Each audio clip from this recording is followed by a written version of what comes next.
Isbuuciga 22aad maxaad filaysaa?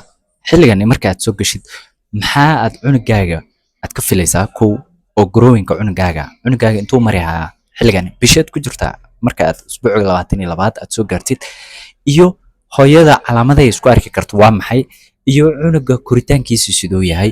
Waqtigani ma u baahan tahay in aad dhakhtar aad u tagtid, iyo intani in ka badan ayaa ila wadaaga. Fadlan ha ka iloobin channelka mise page-ka inaad follow-ga noo saartid, sidoo kale in aad copy link-gana noo taabatid, share-kana naga iloobino.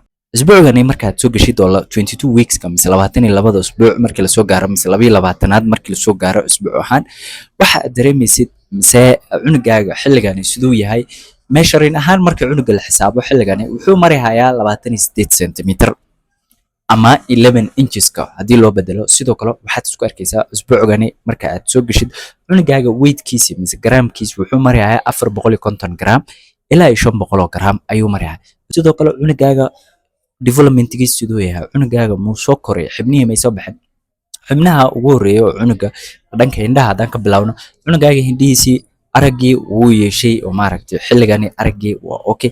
Maqalkii sidoo kale cunugii wuxuu maqlayaa xilligani. Sidoo kale beerkii haddii la fiiriyo beerkii wuxuu soo saarayaa liver enzyme-ka loo yaqaanay ayuu soo saarayaa. beerkina wuu form gareysmay. Pancreas-ka haddii la fiiriyo iyo beeryaraha way soo wada abuurmayaan, dhacamadii loo baahnaan way soo sii daynayaan. Sidoo kale cunugii timihiisii iyo way muuqdaan xilligani, iyo waxaa ku heerarsan wixii caddaa oo loo yaqaanay lanugoga. Sidoo kale bishimihii, indhihii, eyebrows-ko idil kulli way soo wada baxeen xilligani, way muuqdaan.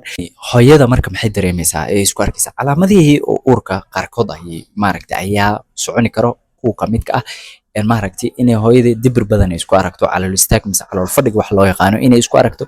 Sidoo kale waxay isku arkaysaa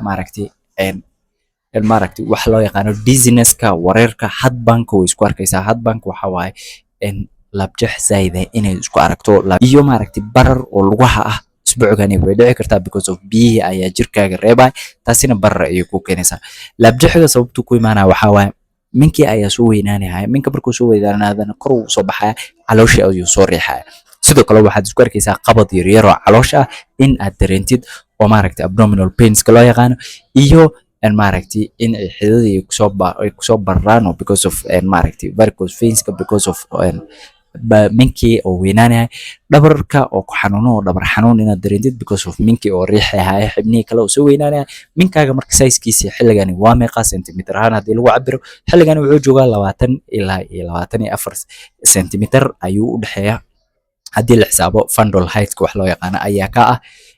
Haddii oo gacanta uu dhakhtarkaaga ku fiiriyo uu ku cabiro oo fundal height-kaaga raadinaya uu ku dhahana wuxuu joogaa meesha xudunta loo yaqaano mise belly button-ka wax loo yaqaano ayuu ku toosan yahay xilligani, mise umbilicus-ka wax loo yaqaano ayuu ku toosan yahay xilligani.